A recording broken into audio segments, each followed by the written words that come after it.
And with that, I'll turn it over to Nigel Topping, the high-level climate champion for COP26. Well, thank you, Ivan. And what a great topic to be exploring as we kick off this this crucial year in the road to Glasgow. How do we break our addiction to fossil fuels? You know, and my fellow climate champion Gonzalo Munoz and I like to say we're in a race to zero, and a race which is going to require us to really aggressively break that addiction from fossil fuels being the majority source of energy to being a zero source of energy. And as you said, the science is really showing us the urgency, and the weather, the extreme weather events are really bringing that home. It's not an abstract idea; it's a lived experience, whether in LA or in Fiji. And of course, economists have also very clearly showed us that the damage of not dealing with this crisis will be very high and far outweigh the costs of acting, such that we know that every year before 2050 that we can get to zero will bring huge economic benefits and massive reductions in human suffering.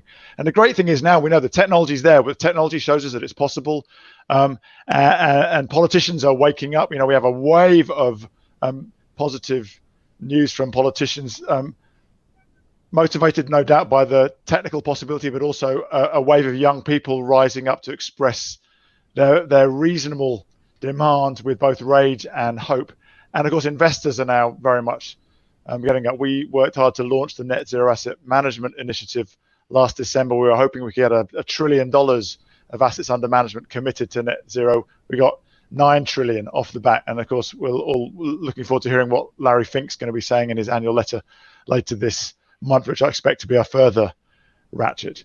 But this is a really radical transition. We're talking about transforming the entire basis of the global economy, and so it's not without its challenges. So I'm really looking forward to some answers to some of the following kind of questions. How do we steer companies, national and international economies on a pathway to zero, which doesn't lead to disruptive unintended consequences, which doesn't leave so many people behind locally or nationally that we end up fueling populist pushbacks?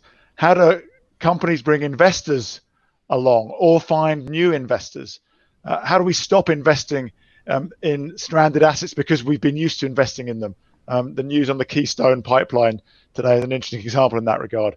How do we stop trade bodies who've learnt their trade by lobbying to dilute ambitious policy from actually acting against the best interests of their members by slowing down a transition and therefore making a lumpy panic policy reaction more likely? And how do we ramp up investment, not just in the global north, but also in the global south, so we don't have a bifurcated recovery to COVID, which becomes the predominant geopolitical narrative in the run-up to the COP?